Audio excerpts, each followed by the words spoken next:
They're the unmarked patrol and pursuit cars Australian police are driving right now. Are they keeping us safer?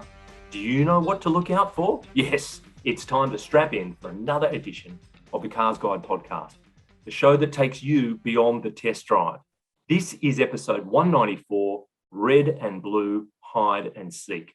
I'm CarsGuide Deputy Editor James, and joining me to discuss this specific form of undercover police work are staff journalist Tom. Hello. And key contributor Byron. G'day. We'll open the B&D roller door and peer into the far reaches of the CarsGuide garage in these COVID-constrained times, looking back on our hero cars and memorable drives. Then we'll hit the highlights of your feedback. YouTubers, if you want to plot your own adventure, you can jump ahead, courtesy of the time codes in the notes below, and you can click on the chapter markers in the timeline. So let's hit the start button. Okay, the unmarked police cars Australian cops are driving right now. Our own Richard Berry wrote a story basically outlining the way the thin blue line is observing us constantly. We're here to offer some tips on what to look out for and actually fire up a discussion around the effectiveness of modifying behaviour through penalty, the whole speed camera, that kind of philosophy. And let's kick it off with the whole technique of an unmarked police car. I don't know about you guys, but I've certainly been reading about not only are they unmarked, but some have surfboards on the roof, bicycles on the racks, P plates on the car. Don't assume anything. A police car could be of any type all around you. Where do you guys sit with the whole? I know in New South Wales, it used to be that mobile speed cameras were marked with a little sign saying you're about to have your speed checked. You go through the process and then one saying you've just had your speed checked. And since that's been done away with, the number of fines has gone through the roof. What's your take on that? Well, yes, you can also add canopies on the back of Ford Rangers. And in terms of not giving anything away, but down here in Melbourne, there are a couple of Rangers getting around with just XLT, not even Wild Track or Raptor spec. They're getting around with absolute, like, they're white, and you need to have a keen eye. And I think this is one of the key differences between, say, Victoria and New South Wales, or New South Wales and the rest of Australia. In Victoria, we've had years of no warnings for unmarked police cars or unmarked speed cameras. So we've become more adept, I think, at looking at the telltale signs. And you have to have a keen eye. It's like, which we could talk about now or we'll talk about later. Cool. But what are some of the finer points that you would clock as yes, that's a police car? Yeah. Well, for me, ever since I was a kid, I'd noticed Commodores, VL Commodores, VN Commodores, and the equivalent Falcons as well, riding slightly lower. That was the first giveaway, because they weren't souped up in visually, other than the fact that they just sat that little bit lower to the ground. Did they not also have steel rims with that hold design? Yeah, those slotters, those steel pressed steel things. Yes. Yeah. And of course, you have to look at the parcel shelf at the rear. You'll see little lights that give it away.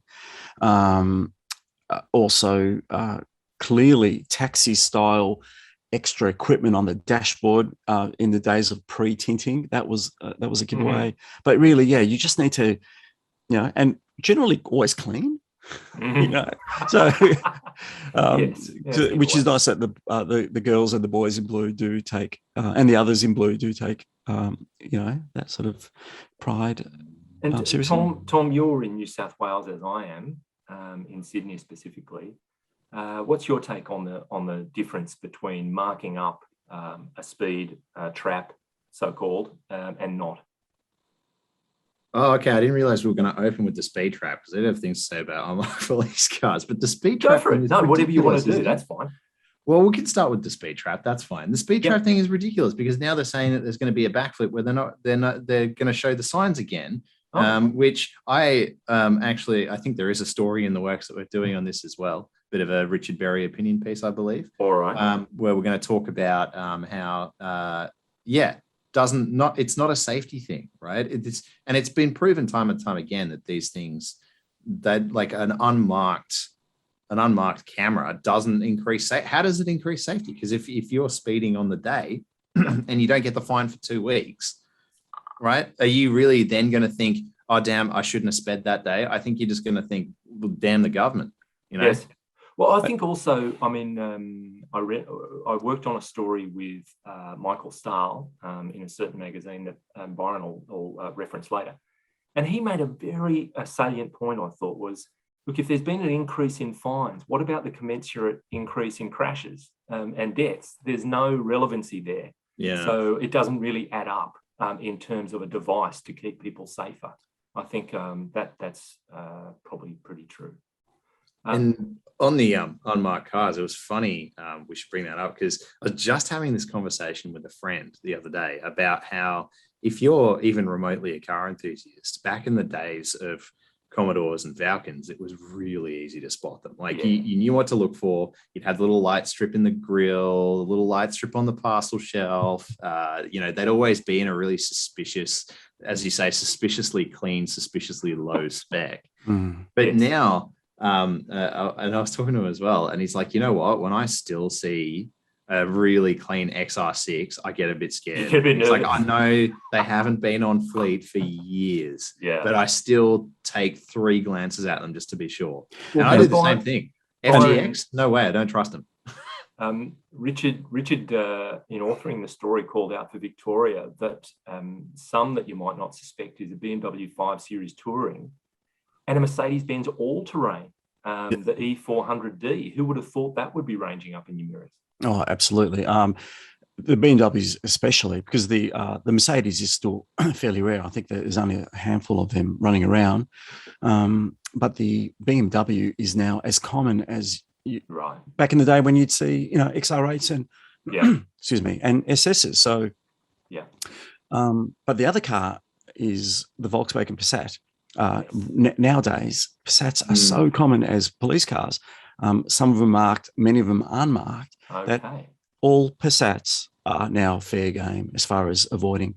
I'm driving along on the M1 down here, and you see a Passat, or you're overtaking a Passat, especially a white one. And I think the only thing that gives it away that's not a cop car is maybe a bowl hat at the back, or something that conforms more to the typical demographic of box of tissues. Yeah, box of tissues. That's something that typically identifies those pretty boring and dull cars. Yes, I've thought it'd be interesting if any of our listeners or viewers are actually current or former police, because I've often thought, how must it be getting around in a marked police car and everybody's behaviour around you is immaculate? They're keeping to the speed limit. They're observing every road rule known to man. And then when they go home in their personal car, all hell breaks loose and they observe the real world. The difference must be quite stark. Well, I got to experience that because I did own a very base spec FG Falcon for a long time, and people behave around you, especially on the freeway. I would, be in the outside lane going around people, and then you'd come up behind someone who would just then suddenly slow down because you're in an unmarked Falcon. Yeah. I must admit, I enjoyed that until recently when I had my VF Evoque Series 2 wagon, and unfortunately I sold it only a few weeks ago. But people would slow down around me in that thing. Well, particularly if you had a dash cam mounted front and rear, that would add an air of intent, wouldn't it? It's a bit like that woman, I think it was in Australia, might have been the States, who was so tired of people speeding in her street that she got out the front, put what looked like a uniform and got the hairdryer and started pointing it at oncoming cars so that it became like a black spot for speeding. It's just her with a hairdryer. I thought that was inspired. That's a great story. Now, how Queensland is this? The previous gen Isuzu D-Max is seemingly the unmarked car of choice, although there are dark blue, kind of ominous Subaru Levorgs have been seen in Brisbane City. Have you spotted any of those in Victoria, Byron? No. Our cars of choice are pretty standard and uniform down here. If you see a Mitsubishi Outlander, any Korean medium SUV. So we're talking Sportage, Tucson, Yep. Specifically, and also Nissan Pathfinders and Toyota RAV4s. They're always basic spec, Yes. which gives it away. Yeah. And they park just on the nature strip rather than in car parking spots. I think in Victoria, if you see a car on a nature strip and it's a modern car, yeah, rather than some clapped out EA Falcon or or Yes. VT Commodore, Yeah. you've got to assume that's a speed trap. You just have to. Well, apparently South Australia is the Kia Sorento, and Richard was making the point he'd like to see a Kia Carnival as an unmarked police car. With the ignominy of the being pulled over and booked by a carnival, I don't know how you live with that. But anyway. The base D-Max is interesting because we did put I think there's going to be a story this weekend, in fact, where at the launch of the new MUX, we put the question to them about fleet opportunity for the car, and they mentioned that they had some interest from certain government fleets, and there were some that they didn't want to get on too much detail on, and this might be why, unmarked police car duties. Yes. Yes. But the whole thing of like having P plates and like a ladder on the roof or a surfboard or something, that's pretty underhanded, isn't it? It is. Yeah. You might say clever, or you might say it's nasty subterfuge.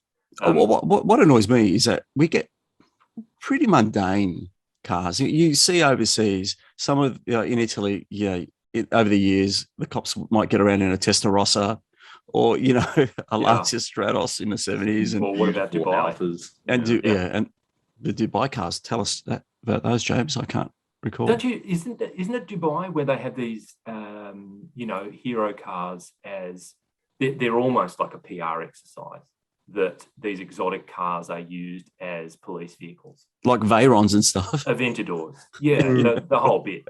Yeah. Well, I'll try and dig up some photos. that's nuts. Yeah. Anyway, they're well and truly marked. But funny you talk about a lack of the exotic nature of these cars. New South Wales unmarked Jeep Grand Cherokee SRT, and as much as they're used as highway patrol cars, the 300 SRT would be an unmarked car as well. And I, for one, would like to see a Grand Cherokee Trackhawk with that Hellcat engine as an unmarked patrol car. That would be fairly traumatizing to see that coming up in your mirrors and all of a sudden sprouting red and blue lights. How perfect would I think a Jeep would be perfect to be on the side of the road as an unmarked car, just on the side of the road there. Say no more. But in the ACT, Canberra, our nation's capital, M3 competition, unmarked, 150 grand car as a pursuit vehicle. And they also use, according to Richard, an M340i. So they've got a taste for some German performance down in the ACT. So make sure you look out for those. And just let's rattle through WA, Toyota Prados. And Richard makes the point there's 2.5 million square kilometres to police in WA, which is bigger than France, Germany and Italy combined. So they use unmarked Prados over there. Yeah. Tassie, Subarus, Northern Territory, not sure. But I think it just raises the whole point of really to make our roads safer. I'd say it's about driver education. There seems to be a tremendous emphasis on speed as being the be-all and end-all. It's a very quick fix. If we can make people go slower, we'll be seen to be making our roads safer, whereas really it's an education thing. I think even though we've had one of our kids go through the whole licensing process recently, and it's improved a lot since it's my day, and so it should, it's still largely about operating a car rather than driving, which is that much bigger concept of, distance, anticipation, your attitude. It's very much, can you do this, that, and the other with the car? And to change that and make it more challenging to get a license and make it more of a privilege rather than just a rite of passage is difficult, because it's expensive and it's a government thing, it's a political issue.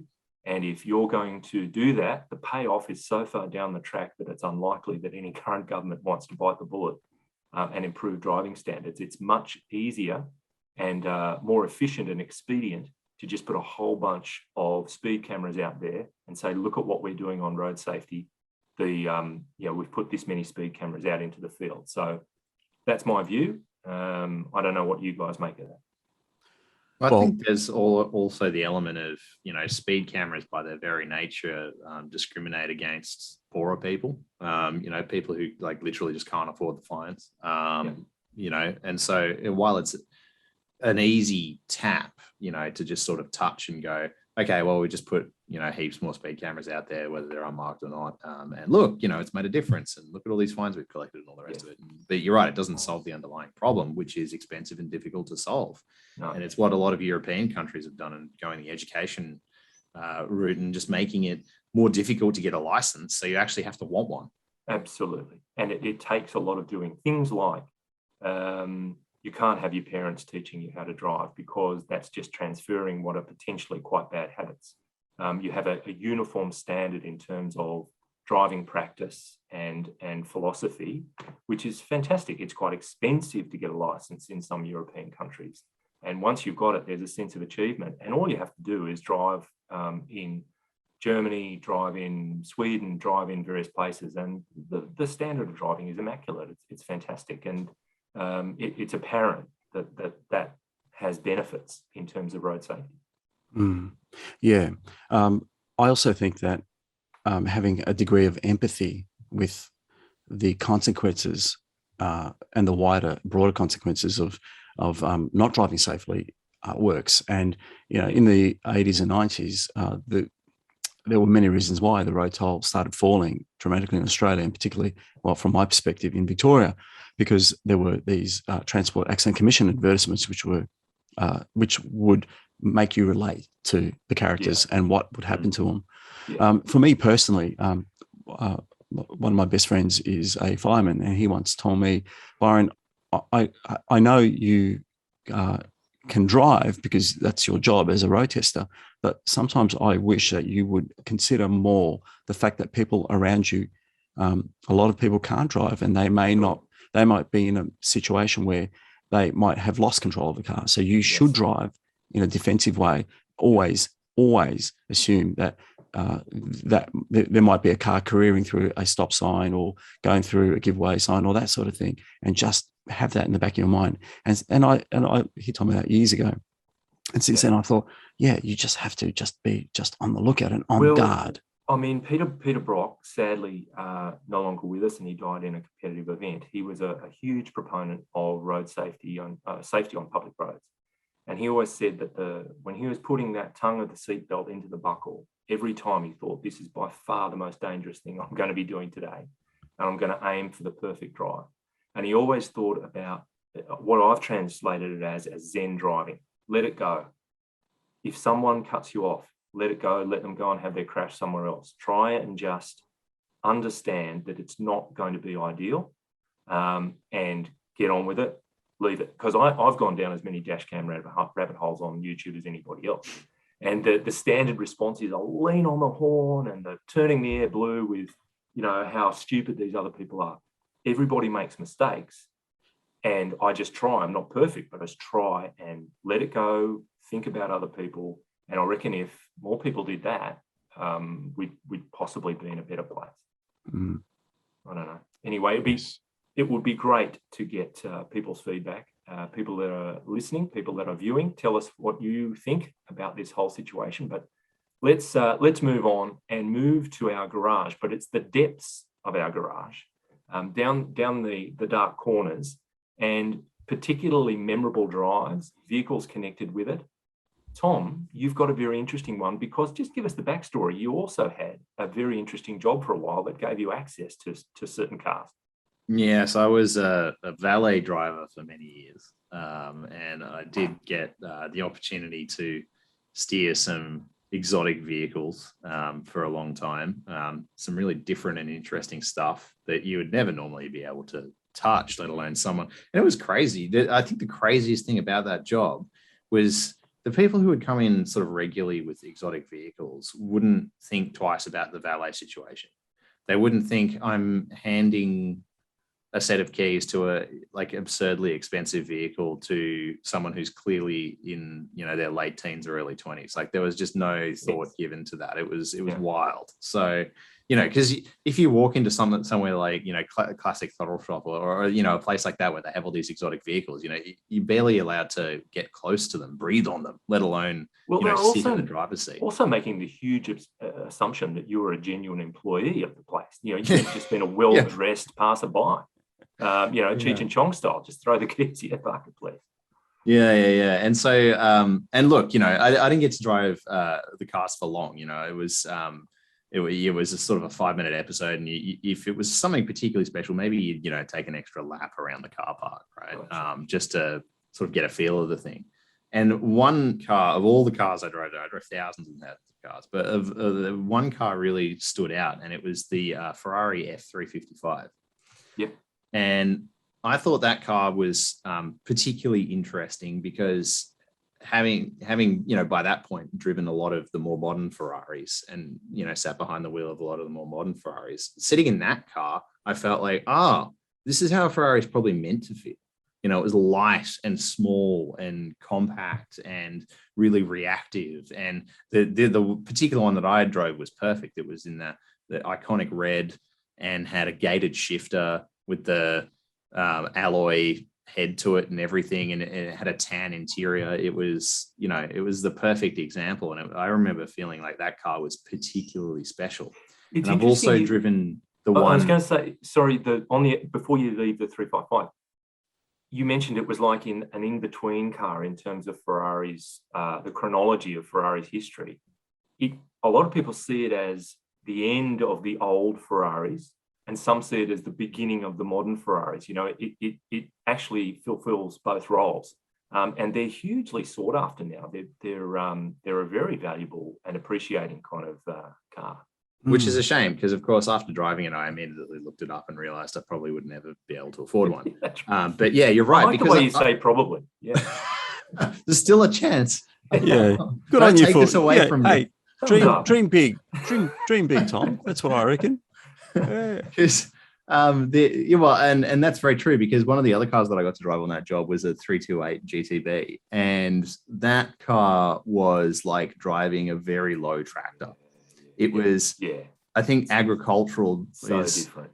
On the money there, and just like it came from an era where the ergonomics of cars like that didn't make any sense. Like it was horrible to get into, and then when you did get into it, the top of the windscreen was literally like here.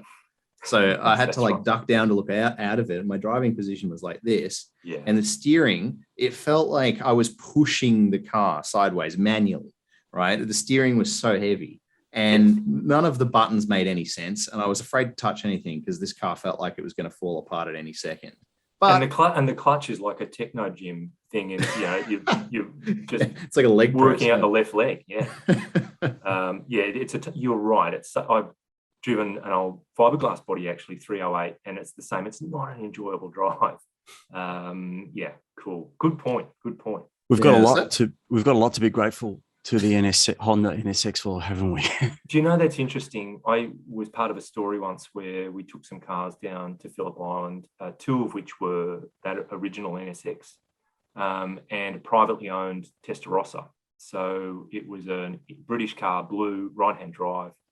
And I remember driving that car on the circuit at Phillip Island and around Phillip Island as a road drive, and the NSX. And in terms of just its being docile and easy to drive, the NSX was like a Civic. That was the common judgment at the time. It was just so easy to drive. Getting in that Ferrari and having a flat 12 engine just behind your ears, even just sitting still, was an experience. That was an event. The theatre of that car was amazing. So the NSX flattered you. You could drive it quickly. It turned you into a superstar, and it was a super capable car. But I would say, to Tom's point about the gated transmission and just the physical nature of finding a gear and then changing it, it was amazing. That was a real occasion to drive that Ferrari. They're markedly different, but the NSX's civilizing influence in terms of supercars that came after it is not to be underestimated. But that canopy look, that canopy style kind of windows of the NSX, and also the fact that no dashboard wrapped around you. Like it was such a enveloping kind of design, and it's super low dashboard and vast panoramic screen when you sit in one of those cars. Surely that had its own futurism kind of theatre as well for you. Well, the NSX, the VTEC that was in its early stages, that was so brilliant. It allowed that engine to perform out of its weight division. You know, it was really fantastic. The Testarossa was a car. It was an 89 model, I remember. It felt like it was a late 70s car in many ways, and it was a throwback rather than being a contemporary car. And the NSX put that into stark relief. You know, here's the future. This is the past, but driving it was, I remember going, it was a 5-speed manual. I remember going from 5th to 2nd on purpose, you know, with a big double declutch in between. That thing sounded so great. You know, there was attributes. The NSX was just beautiful and brilliant and lovely to drive. The Testarossa was brutal and mechanical and physical and so involving in a different way. Yeah. I can't help thinking that the NSX really also helped mold the car in your background there, James, the McLaren F1. Yeah, could have. It did. I think it did. I think it was, its creator did say that it was very influenced by the NSX. I think there's an element of that kind of, you know, horizontal panel work and stuff that's going on, especially at the back there. But in terms of the principle of, you know, the lightness, the purity of intent and purpose of the car, I'm sure it was. I actually got to interview him down at the Australian Grand Prix one time at the end of the 80s, and I asked him for his best and worst cars of the 80s. And he said the worst, this is Gordon Murray, and the worst was the 700 series Volvo. He said, how can a company with so much money get a car so wrong? And the other one was he loved the Renault Espace. And he said, I had a car very much like it in mind, but they beat me to it. He absolutely loved it. That was his best car of the decade. But, fun fact, I owned a Volvo 700. And I'm sure not you a McLaren F1. What's that? I thought you were going to say you owned an Espace, which would be extraordinary. I would own an Espace, a Renault Espace, if they were available here. Now, thank you, Tom. Byron, we're going to an entirely different era. For your dream drive or your memorable drive, please fill us in. That's right. So, I have a history of writing with Wheels magazine, and have had for a number of years. And a few years back, we decided to do a feature on bucket list cars. So these are the cars that we as motoring journalists have always wanted to drive, but haven't been able to. And we thought it'd be a great idea. So there was 6 or 7 of the staffers and contributors like me. We assembled at a racetrack, and it was quite a logistical nightmare to organise these cars. And some of the cars we've spoken about today, including a 355 Ferrari, I think, was there, and someone wanted to drive a Falcon GT HO Phase 3, and there was a Citroën 2CV in the mix as well, amongst other cars. But I've always wanted to drive a Tucker Torpedo. That's a tricky one. That is a tricky one. And it was a little bit too tricky for the editors to source. So, but my second car on my list was a Model T Ford. Now, of course, the granddaddy of all production cars, you know, it literally put the world on wheels. You know, there's nothing new here. But, you know, has anyone ever driven a Model T Ford? I asked around, and people went, no. A couple of the older guys knew people that did and that sort of thing. But no, have you ever driven one? No, boys, no. I've never had the opportunity. No. Yeah. So anyway, I managed to we managed to find someone who got procured one. And it was a 1924, from memory, a 1924 example. So the car was in production from 1908 through to 1927. Yes, and Henry Ford famously never wanted to change it. Yeah, that's right. Yeah. Which was kind of his downfall in some ways, or not downfall, but certainly Ford. He went back to the pack. He went back so far ahead. Exactly. Yeah. So this was it was a Canadian built one because Ford Australia didn't start making cars until 1925. So this is a 1924 one, and to this day, it still brings back fear and terror and excitement in equal measures.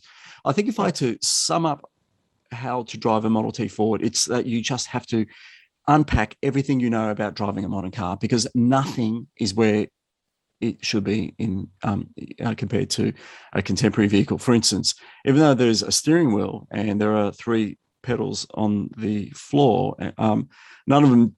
Well, the steering wheel obviously steers, so that's correct. Nice. But I wrote it down. I'm reading my own raw copy here. When you climb into the car, you're confronted with cars where the steering and seating arrangements are similar, but nothing else is.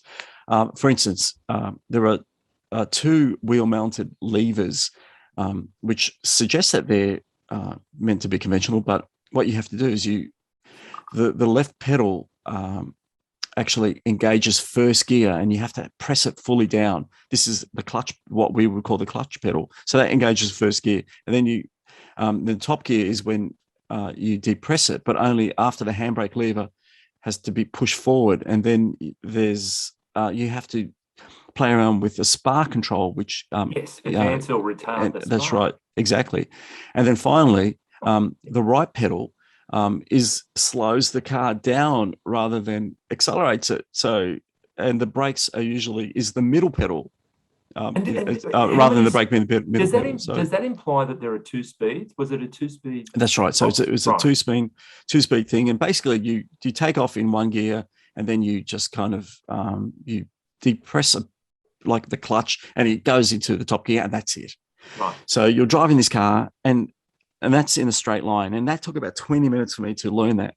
And then I'm driving the car, and it's on a closed track. And then I'm approaching the corner, and I realized, gee, the steering is so heavy. Right. And you're sat not like SUV style. It's like you're almost half a story up. It's like you're sitting on because these cars evolved from horse and carriages. You're really high up, like you're towering above, and you don't really get a sense of that looking at cars today, because proportionally, cars are all kind of the same. But you're much higher than you are in, say, a Honda CR-V or even and then you turn the corner, and the steering is so heavy, but conversely, it's really, really fast geared. So even a slight turn of the wheel, and you're in a different direction. So suddenly you've got understeer and oversteer to deal with. Perfect. And there are no brakes. And you think, shall I slow down? But how do I slow down again? Oh no, I've got to press down on something and depress something to slow down. That is horrifying. Some people could not get their head around it. So it was me and a couple of the other journos were the only ones that tried. And at 40 kilometers an hour, it is that would be terrifying. Very scary. I don't, and you watch old film. I love old films, and I think of myself as a bit of a historian. So I'm always looking at old footage, and you see old women and grannies and granddads and that sort of thing driving around in Model Ts in heavy traffic in New York City in the 1920s and 1930s, and you think, oh my God, that car needed so much concentration just to get it moving and to get it stopping. And I came away from there thinking, oh my God, I have a new respect for the way people drive. Given you were at a race circuit, did you record the lap time that you were happy with? Was there? I actually managed to get it up to probably 55 kilometers an hour. Wow. And, you're almost a story up. You're on a car that is just, I felt like I was not fully in control. Now, the owner of the car, and I recall his name was Jeff, he took us for a few joy rides, and he made it look easy. And, but gee. I've sat in one. Some eccentric brought one into where I was a valet driver, and proceeded to leave it in a lineup of cars on one side of the driveway, and I was instructed to go and move it. Oh no. And I went and sat in it, and I looked at all those levers and couldn't even figure out how to turn it on. And I went, Nice. you know what? No. If I touch anything, I'm going to break something, and it's going to Yeah. cost a lot. So I'm just going to Did you leave just it here. push it into a? You just left it. Yeah, Just fair left enough. it. I was like, no, I'm not touching Yeah, that. Yeah, good and call. I just went to the person who told me to go move, and I said, look, if you want to move it, you're welcome to try. I think car crime was probably not such a big thing because people didn't know how to. Here we go. Because people didn't know how to. Unreal. And so the car, despite its Canadian build, was right-hand drive. So was Canada right-hand drive at that point, I presume? No. So Ford Australia was owned and controlled by Ford Canada, up until the late 50s. So they built them for Australia. For Australia, that's right. And they actually set up shop in Geelong. Yeah. In the early to mid 20s, okay. and so this, which is why Australian Fords, even after they were a mixture of Canadian and British Fords, because they also had a hand with the UK. Although because Henry Ford, he didn't he basically franchised the brand in a old fashioned sort of way. Okay. That's how he spread across the world. Cool. So anyway, that's amazing. That is amazing. That's Tin Lizzie, and in the end, it was the car. The car even made it on the cover of the of the issue. It was early 2015 issue of Wheels magazine. It was basically me understeering. It looked like the car was going much faster, but gee, I will never forget. And the smell. Yeah, I implore everyone out there to at least have a go safely in one of those, and then appreciate just the conformity and ease of a modern car. That's a great point. What a terrific experience. Well, thank you. I'll finish it off with a vehicle that has four wheels, that has a steering wheel, but it's actually a tractor, and it's called the MB Track. And a lot of our listeners and viewers will be familiar with the Unimog, which is an off-highway truck with insane capabilities in terms of covering terrain and taking people, things, and also is an agricultural implement. But this tractor evolved out of it, called the MB Track. So in the early 70s, four-wheel drive, equal size wheels rather than your big wheel at the back, tiny at the front, cab over the axle, in between the axles, and a range of engines and sizes. And I, as a junior burger in my first full-time job, was working with Mercedes-Benz Australia, and I went to a lot of rural ag shows and field days and had a lot of experience with these tractors. Now, some people listening and watching will be farmers and they've got tractors, and it's like, so big deal. I'm a total soft city guy who was not exposed to this kind of stuff. And it was really, really fun, super fun and easy to drive. You had air conditioning, stereo, power steering. It was a million miles away from a Model T. And things like turning up, Merck sponsored the Polo. So I had to turn up and put the flags up and the seats out and put vehicles on display. And in between chuckers at the Polo, run a grid behind this tractor and knock all the tops off the divots that the horses and things would take off. And I remember a couple of kids came running towards me while I was doing this once, and I was about to shoo them away. Anyway, I stopped, opened the door, and they said, "We want to ride on the MB Track." I said, "Oh, you know what it is." Anyway, get in. Turns out it was my boss's kids. So that was a good career decision to actually let them get into the vehicle. And I saw them working all over the place, farming, forestry. They even could be set up to work on rails. Waverley Council had one to clean Bondi Beach. They had a comb behind it to clean the sand. And they were super flexible. So you could have big floaty tires on them, so low pressure and low impact. Or you could put big row cropping wheels where you drive up and down the same bit of dirt. So you kind of sacrifice that and farm what's in between. Hugely strong platform. They had power takeoffs front and back, and you could mount something in the middle. So you could be doing one thing up the front, like cropping, then you'd have a spray tank in the middle and a sprayer out the back, or just all multiple processes in one pass. And I remember we used to do a day for government utilities where people would just come along and try all of these vehicles, 6x6 trucks, G-Wagons, MB Tracks, Unimogs. And I remember nearly filming my own death while I was filming an MB Track, because it had a spinning cutter on the front that would cut trees and then knock it down and spit it out as wood chips underneath the tractor. And I was just filming this tree, and it started coming towards me, and I realized it was about to hit me. And you see the footage, it's classic kind of shaky camera running away. But in the 90s, Merck realised it wasn't making as much commercial sense as they'd like, and they sold it to a company called Werner. So they still exist, but as the WF track, not the MB track. But also it's in the kind of collection of 50 vehicles that I've got that represent really special drives. And I just love it. I really always had a heap of fun with the MB track. James, did it give you any ideas about maybe having a tree change in your life? No. What it did actually illustrate was how far agribusiness had come. You know, that this was a civilized vehicle with pollen filters and air conditioning, and you could listen to the radio or stereo or whatever. So it took some of that really arduous nature out of just using a tractor as a very civilized vehicle. And even someone like me could drive it easily and work the hydraulics. It had fantastic hydraulic systems and high pressure systems to run all kinds of things. I just loved it. I was amazed by it. I had no idea it existed, and every interaction with it was a lot of fun.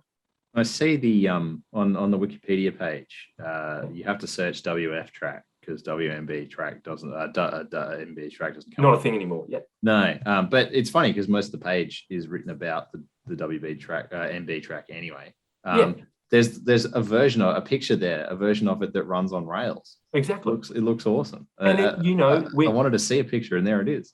In Europe, you often see Unimogs doing that kind of side of the road type maintenance, cutting down the grass and brush and stuff to make sure sight lines are clear. They even use MB tracks for that occasionally. It's just such a versatile thing. It's classically, beautifully engineered and really creative in terms of what it can achieve. Yeah. I wonder what the latest version would be like. Do you get the itch? We're talking late 80s here for this one. Yeah. So do you get the itch to probably electrify? Track. Yeah. And I remember when we cleaned them for display, I always felt like we were mucking out the tractors. It was like, brushing the horses or cleaning them down. We'd be hosing them out, making sure they were clean, round the back there, underneath them, whatever. Unreal fun. And they were different enough that it posed a challenge to sell them because people were used to their International Harvester or their, John Deere, where it was the big wheel at the back, and that was all very traditional and comfortable and safe, whereas this thing was a new concept and it was a bit of a challenge to sell, but I always loved it. How much were they? Oh, heaps. I don't know. But they would have been, I did go with a person, there was a regional office in Dubbo in New South Wales, which is in the western part of the state. And he said he was going out to sell, come with me, we'll go and sell a tractor to these people that I regularly sell tractors to. And he'd worked for other brands before. And he was able to convince them of this concept, I think because they trusted him. But they bought into it. And I think they were competitive on price. It was just that it was a different configuration and that people had to get their head around that. Yeah. James, just quickly, one more thing about the Model T I just want to mention. Yes. And that is, I don't want people to think that I disliked the experience because for about a year and a half or 2 years afterwards, I kept looking in the classifieds for a Model T. So just to let you know, just in case you're, I loved that. I fell in love with that car, and talking about it and then just thinking about it since in the last few minutes. You're going to start looking again. Yeah, I'm going to start looking again, and they weren't expensive. Like you can probably pick one up from about 10 or 15,000. Well, if you can build up the stock in honest Mathioudakis motors, it may be a new revenue stream in times when it's hard to find a good, well-priced used car, which is a wonderful segue into our feedback section, because last week we were talking about used car gold mines, and it was your story, Byron, and you'd called out various models that had appreciated pretty massively in price over the last few years. And the one that really seemed to strike a chord with a few people was FJ Cruiser. And Cybermat strikes. He died when he recently saw his FJ Cruiser secondhand for $46K in the dealership where he bought it new with a tow bar in 2014 for $46.5K after negotiating down from $53K asking price. Toyota couldn't give them away at the time. Yeah. So there it was, 6 or 7 years later, it's a fraction more than the price he paid for it new. Yeah. And Hammer Rocks, he's been eyeing FJ Cruiser prices since 2019. and he's certain they're around 15 to 20K more now than they were pre-COVID. Mm. And yet Ford won't bring the Bronco to Australia because they think that there won't be a market for it. It's nuts. It's nuts. Well, De Cook, our old mate De Cook, said since the moment he knew he was moving to Australia, he moved to Australia from Germany. That's late 2019. He set up notifications for a VF2 V8 Commodore wagon, so the sport wagon. If he'd asked one of his mates to get one for him in December 2019 before he arrived, I think in early 2020, he said he could have had a 2016 model with less than 40K on the clock for an insane $38,500. These days, not only do the notifications come far less often, but they start at 55K for cars with 100,000 kilometers on the clock and more. And that's pretty much what you found as well, wasn't it, Byron? You had personal experience with a sport wagon also. Yeah, that's right. So I'd spent a while looking for one, and I wish I'd actually spent more and got a V8 Calais wagon, because at that time they started at about 25 or 26, not for a VF1, not a VF2, and maybe and then the VF2 started from about 30. So I'm talking about 2018, 2019. So the car had already finished production, and so yeah, it was clear that they were going to rise. I got in fairly. I got a good price for the VF, but. And I think I sold it at a fair price. But if I'd bought a Calais V8, it would have been better price. Better price. I would have doubled my money. Tom, is there part of you that wishes you hadn't sold your FG Falcon? No, it was time for it to go. Okay. No, it was. Don't get me wrong. I love that car, and it was a great car for many years. But when I sold it, it was the right decision. And when I sold it, to be fair, and this was before any of this COVID, I bought it cheap. And so when I sold it almost for what I bought it for. So nice. Nothing. I don't regret that decision at all. What I do regret is not immediately buying an SV6 wagon, because as we're talking about, you just can't have one now. No. So because that was my thought when I sold it. I thought, I'd love to have a wagon again. And I was looking around and I thought, I do quite like the VF2. I feel like, Holden finally got the Commodore right. And when I was looking, they were like, like early 30 grand to buy one. And this was well before COVID or anything.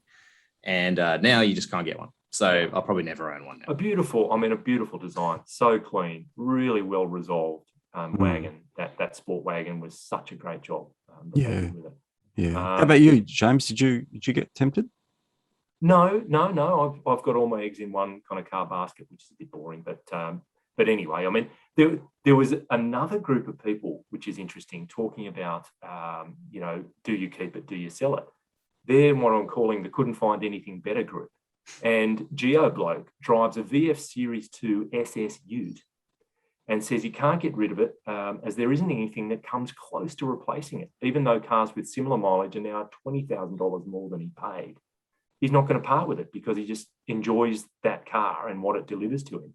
And JJ is holding on to his low mileage 2011 Orion Touring for a few more years, can't find anything new with the same combination of power, space, cheap to run.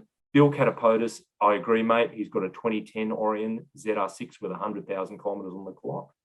And it's not broken, interesting name, says he just came back from a 600 kilometer drive in his 380 and says, I echo your comments. So he also obviously runs a neatly packaged city-sized Toyota. But there you've got the Toyotas and Mitsubishis of this world. People are holding on to those. Well, there's some weird ones out there, I think, like the Honda has quite a few of them, these kind of like cult hits. And they're kind of rare cars. Not many people buy them, but they don't get rid of them. Like Honda MDX, they rarely come up for sale. And when they do come up for sale, they have like 300 or 400,000 kilometers on it. And then the ad says single owner. Thomas, that's because they didn't sell. They were a monumental flop. They were really expensive. But like Preludes as well, like you get those sort of 200, 300,000 kilometer Preludes. They're on their first or second owner and stuff like this. Because really, isn't that the use by date? Isn't 400,000 kilometers time to put it in the bin? That's when a car has kind of done its job and it's worn out. Yeah, well, unless it's not if you're a real Melbourne classic. taxi driver. Not if Yeah, you're a that's Melbourne. true. Now, the final few comments I thought were kind of funny. Now, Reventon Rowe says, it's a shame his 16-year-old Lancer is still worthless. He just bought a Tesla, so the extra cash, if it were desirable, would have come in handy. And Paul, without naming what his car is, says, I think mine's a sinkhole. So obviously he's found some kind of money pit. But we also had a couple of comments. We've got a running kind of discussion going around electric cars. We touched on hydrogen. I know that's close to you at the moment, Tom. Marco Vess, I know he's Marco VESS, but I call him Marco Vess. He says, having owned a Model 3 for 2 months, unless he buys one last manual petrol sports car, he can't see himself going back. Quote, it's that good. If you like the way Aussie cars drove with bags of low-end torque, you'll love electric. He says, love the show, guys. Keep up the good work. So thank you, Marco.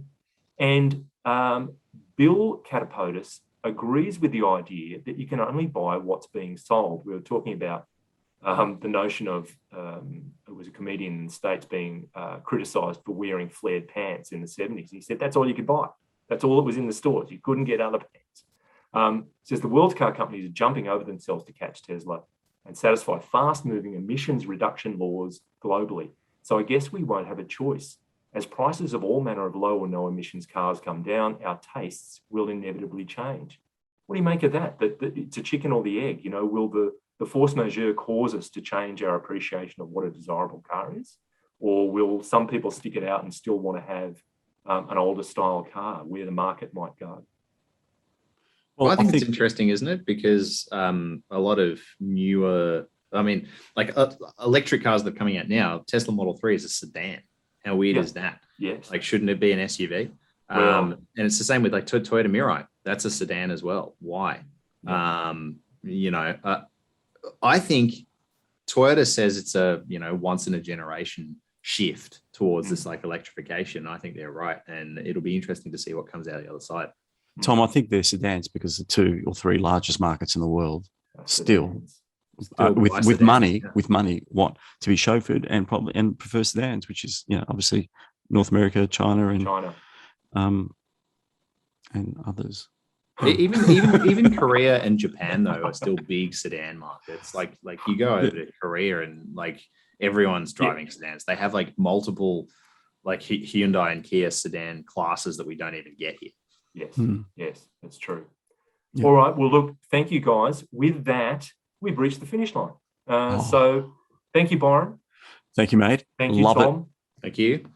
And thanks to our production whiz kid, meme Viking, and holder of all 6 Infinity Stones, Mr. Pritchard, for his commitment to the Cars Guide podcast cause. Today, he's wearing a T-shirt saying, "My body is a temple in which many pigs have been sacrificed." Bondage pants and steel cap thongs. Some may call them flip-flops, but they're bloody safe, no matter what you call them. Jump into the conversation. Cars Guide is on Facebook and Instagram, or email us at comments@carsguide.com.au. Apple podcast listeners, please take a moment to rate and review the show. 5 stars is the preferred rating, but let us have it, even if we're not at 5 stars. So we can't fix what we don't know about. If you enjoyed the episode, make sure to subscribe to Cars Guide on YouTube. And that's so you can stay on top of all our latest content. But before we go, a bloke's working the neighbourhood for odd jobs and knocks on the door of the posh place at the top of the hill. The owner hands him a can of Dulux and a 2-inch brush and says, "Go around the back and paint the porch." An hour later, old mate goes to the front door to be paid, and as he's leaving, says to the owner, "By the way, it's not a porch, it's an Aston Martin." Oh dear.